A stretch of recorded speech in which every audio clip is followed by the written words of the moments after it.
Estamos começando mais uma edição do Bom Dia Mercado. Faremos juntos o nosso planejamento de trabalho para essa terça-feira, dia 16 de maio, dia de Liga dos Campeões e dia de Copa do Brasil. Espero conseguir ajudar você, trader e punter, a fazer o melhor planejamento possível para o dia de hoje. Fica o convite para você acompanhar o conteúdo até o final e, se gostar, se inscrever, ativar as notificações e deixar o like para ajudar a gente a continuar crescendo aqui nessa plataforma.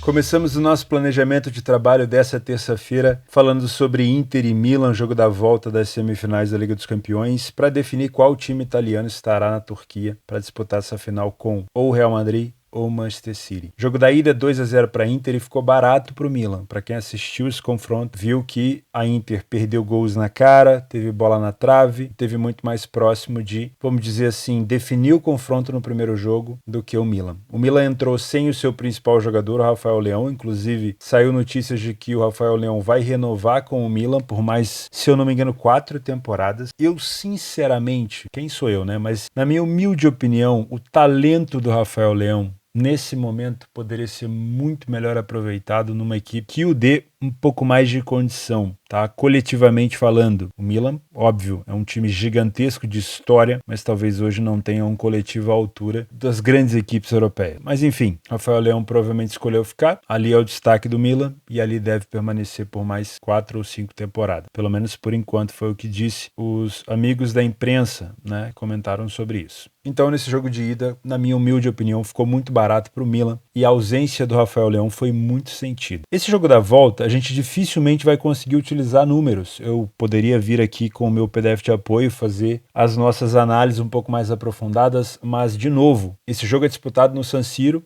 né? E algumas pessoas vieram me corrigir aqui no comentário, me ensinar, porque eu estou sempre pronto para aprender, eu sempre gosto muito de aprender. Que na verdade não muda de nome San Siro Giuseppe Meazza, isso é uma falácia, isso é um mito, que o estádio é San Siro e só. Então, San Siro, será San Siro daqui para frente. Não sei se eu estou falando certo, então estou sempre aqui para aprender, mas o pessoal comentou que essa troca de nome é um mito, é uma falácia que foi sendo propagada e, obviamente, estou aprendendo ainda com quem tem mais informação do que eu, tá bom? Esse jogo da volta do Milan, ele é muito sensível porque provavelmente eu teria o retorno do Rafael Leão. O Rafael Leão é um jogador muito importante para furar linhas defensivas e eu imagino que a Inter deva jogar com a vantagem compactada para jogar em contra-ataque. Já vou falar dos jogadores específicos que a gente tem que ficar de olho na Inter, mas o Rafael Leão vai provavelmente ser uma peça principal para tentar, pelo menos ali na primeira linha de marcação, no drible, na jogada individual, conseguir algumas jogadas de linha de fundo, algumas jogadas de cruzamento para poder abrir espaço para jogadas ofensivas do Milan, talvez até bolas aéreas, tá? Não é fácil fazer gol de bola aérea na Inter, não é fácil furar a defesa bem postada da Inter e principalmente é muito tênue você ter que ir para cima precisando tirar 2 gols de diferença e não sofrer, porque a Inter tem jogadores de qualidade no contra-ataque e agora sim eu vou listar principalmente o crescimento do Lukaku. A Inter vem num momento muito bom, né? E eu ia comentar com vocês sobre números em relação a isso. Não adianta eu olhar números agora, porque eu sempre vou ver melhores números da Inter dentro de casa, teoricamente. E se a gente pegar no global, a gente vai achar que o Milan fora de casa é um time horroroso. Só que o Milan não tá jogando fora, ele vai jogar no seu estádio. Então eu acho que números aqui, eles não são relevantes. O que é relevante para mim é o momento. E para mim a Inter vive um momento muito forte. Se a gente buscar os últimos jogos da Inter, foram 7 vitórias seguidas. Venceu o Empoli, a Juventus, a Lazio de virada, goleou o Verona, 2-0 na Roma, confronto direto em relação à Liga dos Campeões, fez 2 no Milan no jogo de ida e venceu o Sassuolo. Essa vitória contra o Sassuolo merece ser comentada, porque o Sassuolo não briga por mais nada, é sempre aquele time que vem para complicar a vida do mandante, e a Inter, mesmo com um time relativamente misto, jogou muito bem, mostrou muita força, tá? E principalmente o destaque para o Lukaku, mostrando de novo o que fez dele esse excelente jogador, fazendo um excelente pivô. Para quem viu o jogo, o gol do Lukaku é um espetáculo. O Lukaku, ele adora fazer esse tipo de coisa. Ele é o pivô, chama a bola para ele, abre as asas, né, como a gente usa aqui na linguagem do futebol para fazer o pivô. O zagueiro bate na massa do menino ali atrás. E o que o Lukaku faz? Vai andando para trás, vai empurrando o zagueiro para trás e vai protegendo a bola. Quando o zagueiro toma a atitude de dar o bote para uma direção, o Lukaku vai para outra e finaliza. Fez muito, mas muito isso no seu auge, tanto nos clubes quanto na seleção belga. E essa partida com o Sassuolo fez a gente ter boas lembranças do Lukaku, assim, excelentes lembranças do Lukaku. E eu imagino que o Lukaku pode usar muito isso nesse jogo contra o Milan da volta, se for escalado para ser titular. Tá, o Lautaro também cresceu muito, apesar de perder muitos gols. O Lautaro, em alguns momentos, na cara do gol, ele não chega.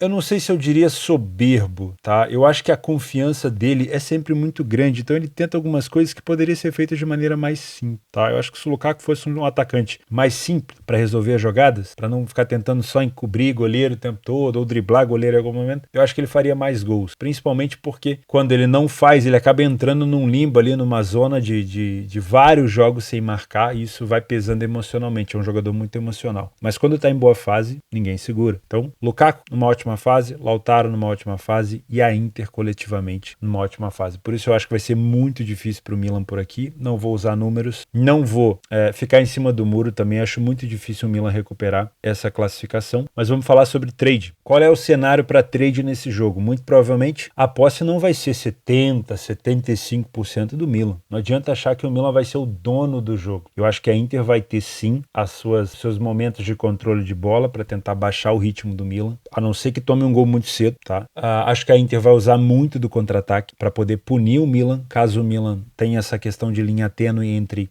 precisar recuperar o resultado e ao mesmo tempo não dar tantos espaços para o time da Inter. E acho também que o Milan vai ter que lidar com um nervosismo muito grande, né? Porque a torcida do Milan fez um espetáculo danado no jogo de ida e agora a torcida da Inter provavelmente vai devolver o espetáculo no jogo da volta. E quanto mais o tempo passa, mais emocionalmente falando, o Milan vai ficar prejudicado. Então, para você que é trader, se você busca uma correção de preço por aqui, principalmente do favorito, eu preciso de um Milan não só muito bem postado no campo ofensivo, mas recuperando bola no campo de ataque, fazendo marcação-pressão pós-perda e, obviamente, finalizando e não tomando contra-ataque. Coisas que o Milan, juntando tudo isso que eu listei, dificilmente faz, tá? O Milan tem sempre alguns problemas quando joga contra equipes fechadas. Não sei se vai ser o caso da Inter de jogar totalmente fechado, mas o Milan tem muita dificuldade de finalizar gol. É só olhar partidas contra o Empoli, partidas contra... Esse último jogo agora, se eu não me engano, foi contra o Cremonese dentro de casa, que ficou 1-1, não foi? Foi contra o Cremonese. Foi um 0-0 pra cima do Empoli também, foi complicado. Então, assim, o Milan não é uma equipe que consegue fazer tudo perfeito quando propõe o jogo, não consegue sempre fazer uma boa marcação-pressão. Quando finaliza muito, geralmente também está cedendo a oportunidade para o adversário, então ele vai ter que fazer uma partida perfeita. Imaginando que o Milan não consiga fazer isso de uma maneira tão fácil, para você que vem trabalhar correção de preço, pode ser um jogo muito perigoso, porque a Inter vai puxar contra-ataque com bastante frequência. E trabalhar contra o Milan vai ser ainda mais difícil, porque trabalhar contra o Milan provavelmente vai ser trabalhar contra o portador da bola, o time que mais necessita. E por mais que ele possa ter dificuldade emocional e dificuldade de conter os contra-ataques, ele vai sempre estar tentando te criar perigo. E isso não é uma posição muito confortável. Então, a minha dica para você é, óbvio, assistir o jogo. Não faça o jogo só pelo radar ou por qualquer outro software aí de estatística. Tente assistir o jogo para você sentir o posicionamento da Inter, como a Inter está buscando os contra-ataques, o tipo de saída que a Inter está tendo, se é pelo meio, se é com bola longa no Lukaku para ele fazer o pivô, igual eu falei, se é com o Dumfries ou com o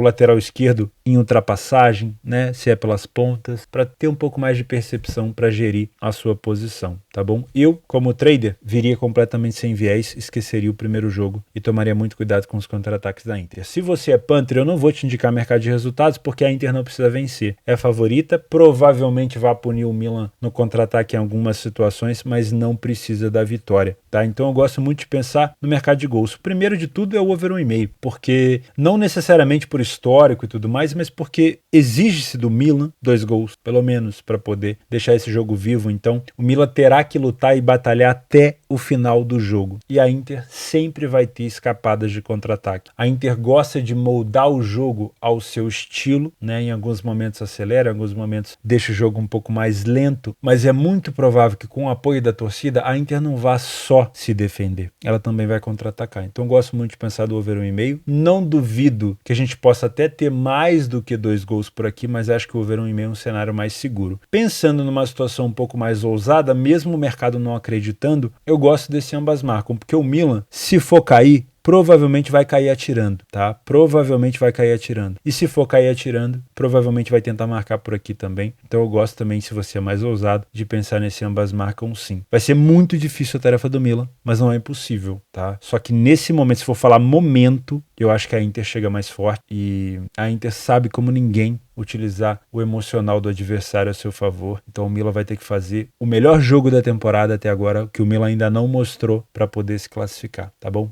Na minha opinião, não importa, né? Eu não tô aqui, teoricamente, para definir quem vai passar ou não. Mas o Milan vai ter que fazer uma partida perfeita, porque além de ter que marcar 2, não pode sofrer. E isso, contra a Inter e Lukaku e Lautaro, é muito complicado. Às 21 horas nós temos um Fla-Flu marcando as oitavas de final da Copa do Brasil, jogo de ida. Os 2 jogos no Maracanã, obviamente, mando do Fluminense o primeiro jogo. Copa do Brasil, o sorteio das oitavas foi assim, primoroso, confrontos muito interessantes e colocam frente a frente aqui um dos maiores clássicos aqui do Rio, entre Fluminense e Flamengo.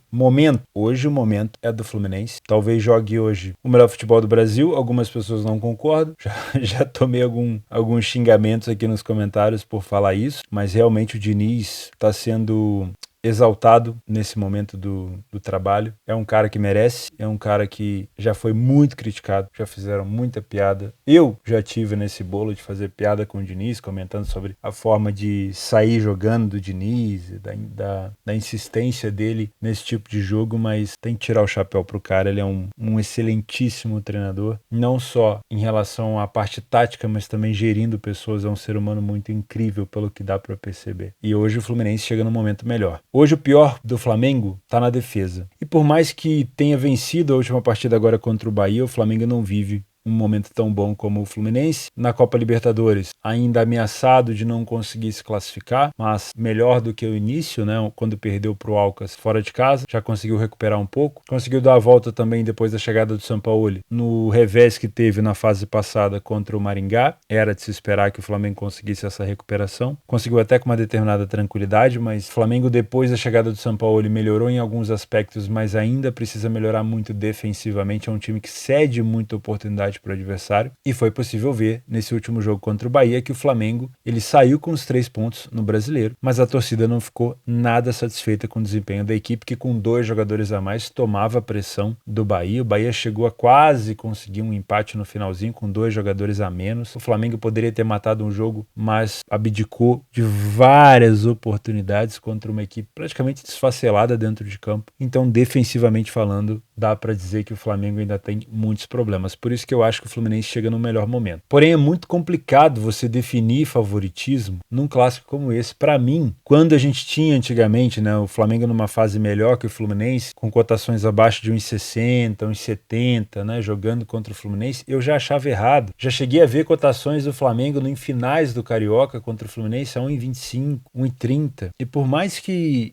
naquele momento o Flamengo fosse muito superior em relação ao elenco, clássico é clássico. E eu sempre vou privilegiar e sempre vou exaltar o clássico, a importância do clássico, o quanto o clássico mexe com as torcidas, com os jogadores, principalmente aqui no Rio, né? Então, eu concordo muito com o mercado. Ele deu um pequeno favoritismo para o Fluminense, mas não necessariamente ao ponto de ignorar que o Flamengo está em campo. Como eu já vi muito acontecer quando era o contrário, quando o Flamengo vivia um momento melhor e o mercado, obviamente, enviesado a favor do Flamengo, ignorava que o Fluminense estava em campo e, obviamente, e na grande maioria das vezes a gente tinha correções de preço ao longo do jogo. E além de ser um jogo muito parelho, é muito difícil de imaginar o cenário dessa partida, porque é jogo de ida? Sim, é jogo de ida, mas aqui só vai mudar o mando e um pouco, né, em relação à torcida, porque de fato é o mesmo gramado. Será que no primeiro jogo a gente já não vai ter um jogo bastante aberto também e no segundo só uma situação complementar? Se a gente pegar as finais do Carioca, os últimos jogos entre eles, vamos lá, olha só, 2-0 pro Flamengo, jogo de ida, 4-1 pro Fluminense, jogo da volta. Parecia que o Flamengo tinha uma vantagem muito grande no jogo de ida, o Fluminense foi lá no jogo da volta, resolveu a situação. Eu não sei se a gente vai ter um jogo tão truncado assim no jogo de ida, viu? É comum a gente fazer essa análise, não, é clássico, jogo de ida, vai ser jogo mais complicado, vai ser jogo mais travado, mais truncado, talvez seja melhor um under 3,5, eu não sei. Sinceramente, eu não sei. Eu acho que pelo momento que vive o Fluminense, pela boa fase que vive o Fluminense, o fato de jogar ao lado da sua torcida nesse primeiro jogo vai fazer com que a equipe venha pra cima. Eu não acho que esse jogo vai ser tão truncado assim como muitos esperam, tá? Eu acho que a gente pode ter gols por aqui, eu acho que pode ser um jogo bem aberto. Só que a necessidade de sair pro jogo ainda não vai fazer o Flamengo se expor tanto, porque é jogo de ida. Então o Flamengo, por exemplo, pode jogar, talvez, se for empurrado para trás pelo Fluminense, pode jogar de maneira reativa em velocidade, não necessariamente dando tanto espaço para o adversário. Se quiser propor, obviamente vai ceder espaço, mas se jogar um pouco mais compacto, pode tirar um pouco dos espaços. Só que a característica de jogo das equipes do Sampaoli não são de equipes recuadas. Então, talvez a gente tenha um Flamengo querendo marcar alto, querendo marcar pressão lá em cima. Obviamente o Fluminense vai adorar que isso aconteça, porque mesmo tendo o risco de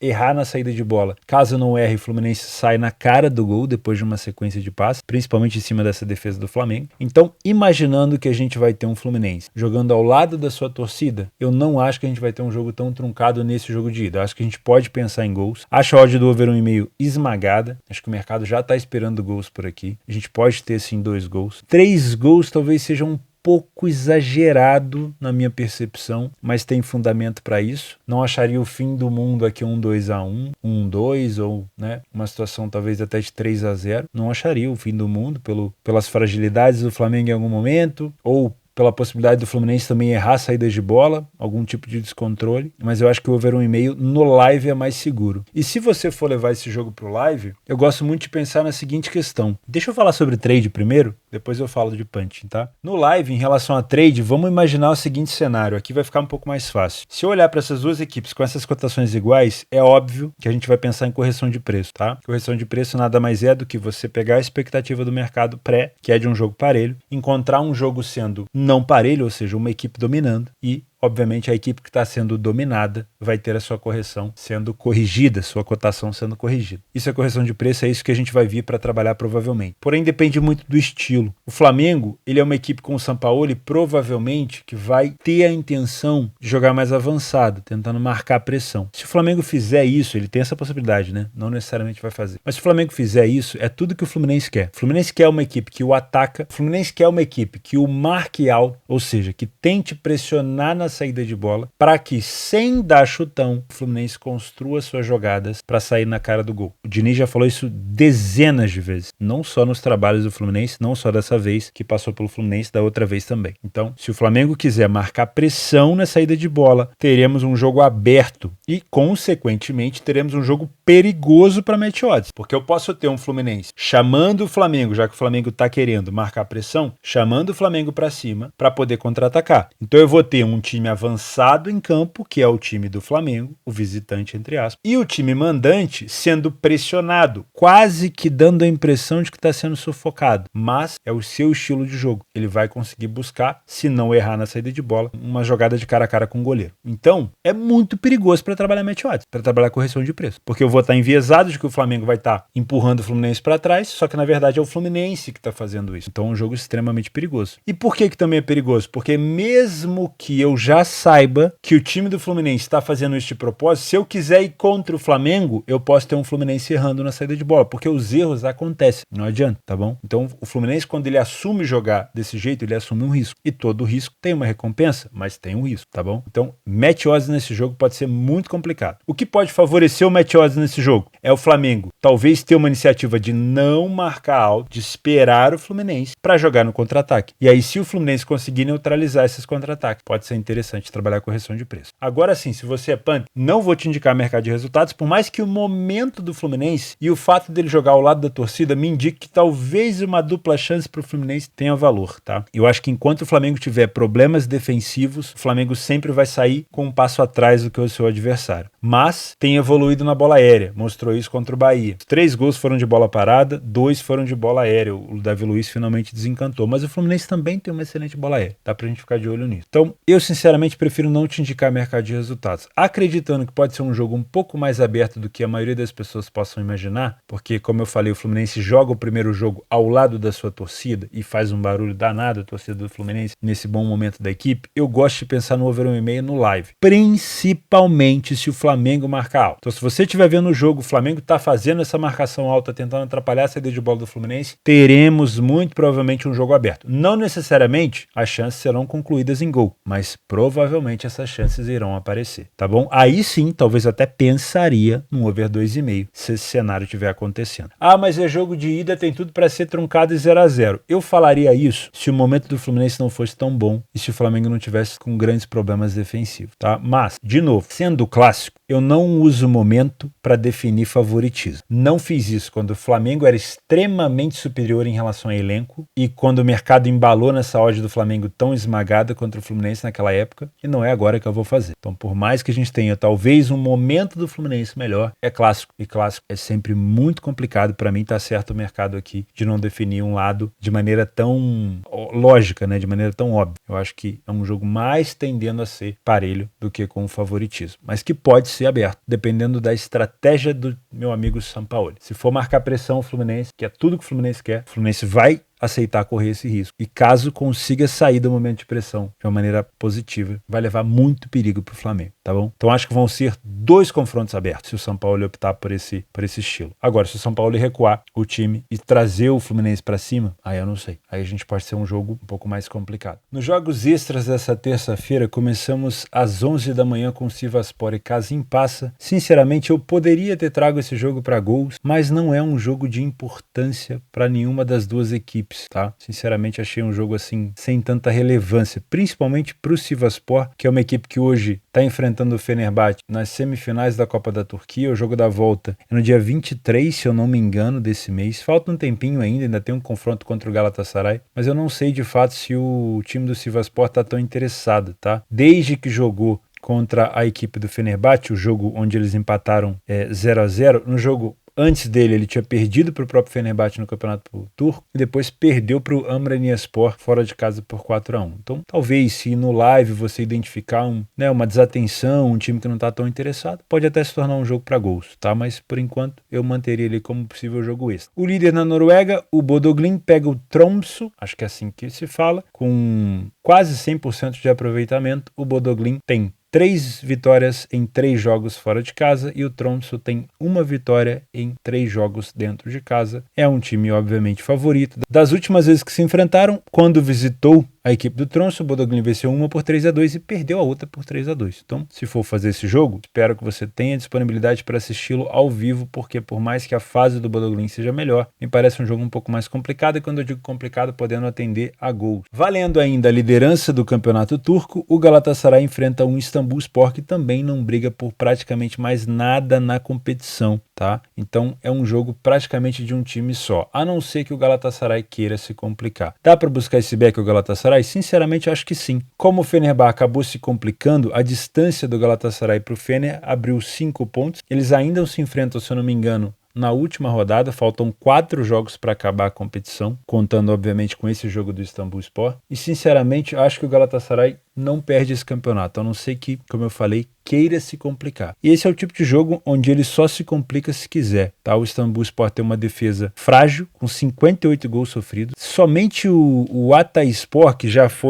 saiu do campeonato, né, por conta daquela tragédia na Turquia, se eu não me engano, tinha uma defesa pior. E o Alanyaspor também tem quase a mesma quantidade de gols sofridos. De resto, é uma equipe muito frágil defensivamente. Tipo de equipe que cai atirando, que vai pra cima de qualquer maneira. Os últimos jogos entre eles, 6-0 Galatasaray, 2-1 Galatasaray, 2-1 Galatasaray, 3-3 e 1-0. Então é um jogo que dá pra você explorar talvez gols, mas se você tiver um padrão de muita superioridade do Gala, esse back favorito pode ser interessante. Outro jogo turco que não tem muita disputa é o Alanyaspor, que eu acabei de comentar sobre essa defesa fraca do Alanyaspor contra o Konyaspor. Já a defesa do do Konyaspor é um pouco mais sólida, tá? Mas, de novo, terça-feira está um pouco mais fraca de jogo, 2 horas antes dos jogos da Liga dos Campeões. Então, se você quiser acompanhar um possível jogo do Campeonato Turco, pode ser interessante. Eu não acho que, como não tem tanta briga assim, eu não acho que é um jogo extremamente indicado para gols, mas no live pode acabar sendo, tá bom? 2h30, eu só trouxe uma Mamelodi Sundowns aqui para fazer um alerta. Cuidado, tá? Conhecido como The Brazilians por jogar de azul, o Mamelodi já foi campeão, ó, há muito tempo. Ele vem fazendo ali aquele famoso empurrância, né? Empata um jogo daqui, ganha um jogo dali, perde outro daqui. Então, sinceramente, eu não te aconselho. Mas quem é muito teimoso, quiser fazer, não tem problema desde que esteja assistindo. Aí vamos falar de Cristiano Ronaldo. Meia hora antes da Champions, o Cristiano Ronaldo entra em campo, se não tiver suspenso, né? Porque tem tomado uns cartões amarelos, contra o Altay. E tá sendo complicado pro time do Al Nassr para disputar esse título, viu? Porque todas as vezes que vence, o Al Ittihad vence, que é o time do Romarinho. E toda vez que empata, o Al Ittihad também vence. Como é uma defesa bem frágil, um time que tem grandes estrelas, mas acaba não tendo uma competência tão grande defensivamente assim, é uma equipe que sofre muitos gols, tá? Então, toma muito cuidado. Já temos uma cotação mais alta, geralmente as cotações do Al Nassr são bem esmagadas. O time do Altay está na metade da tabela, como mandante tem 7 vitórias em 13 jogos, não perdeu tanto, e o Al Nassr como visitante tem 7 vitórias também e 3 derrotas. Então, enfim, não é um time, na minha opinião, tão confiável, mas se você quiser assistir no live para buscar esse back, é interessante. Eu prefiro sempre trabalhar gols, tá? E o outro jogo que pode favorecer o Al Nassr, porque é um confronto direto, né? O Al Hilal, apesar de não estar disputando diretamente o título, porque tem uma distância considerável, acabou de ganhar a Copa do Rei ali, né?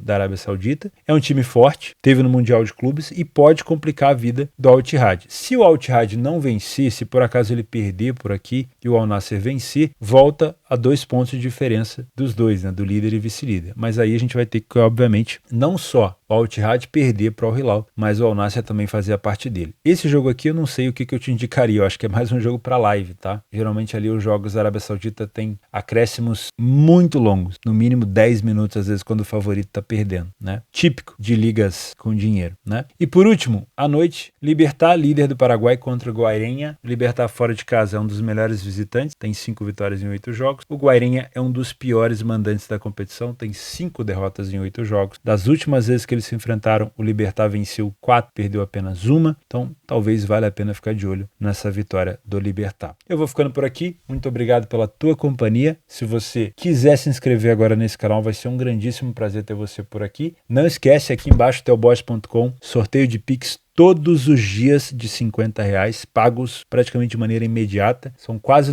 já passamos de 900, acho que quase R$1.000 em prêmios distribuídos desde o dia 24 do mês passado. Bancas da Betfair já passaram quase de 14 mil bancas distribuídas, tá? Todo dia também tem sorteio por lá e também dos moletons. Para você que ganhou o moletom, dá uma olhada na sua caixa de e-mail, tá? Eu entrei em contato com vocês, vencedores. Tem gente que ainda não me respondeu. Se não me respondeu, até no fim dessa semana eu vou fazer o sorteio de novo, tá bom? Moletom, camiseta, boné, dá uma olhada aqui embaixo no teoboss.com e tem um link do vídeo tutorial para você saber como participar do sorteio. Fechou? Grande abraço, fica com Deus e até quarta-feira.